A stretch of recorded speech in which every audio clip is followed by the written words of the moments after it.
गाडीतून 3 मंत्री व आमदार भूषण बरोबरचा एकाच गाडीतून प्रवास.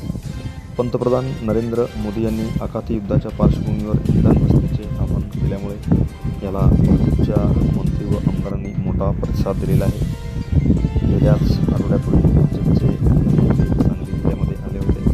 त्यांनी सहविकाचा दौरा केला. या दौऱ्यामध्ये त्यांनी वाहनांचा ताफा कमी करत, गाड्यांचा धुळाही कमी करत प्रवासात त्यांनी 3 मंत्री व आमदारांना एकाच गाडीत बसून त्यांनी सर्व नगरसेवक व जिल्हा परिषद सदस्यांच्या भेटी घेतल्या.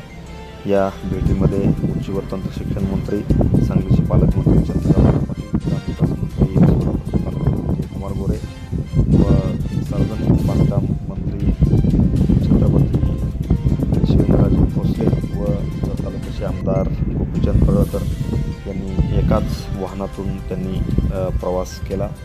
त्यामुळे जर ते टा असा हा याची सेल्फी काढून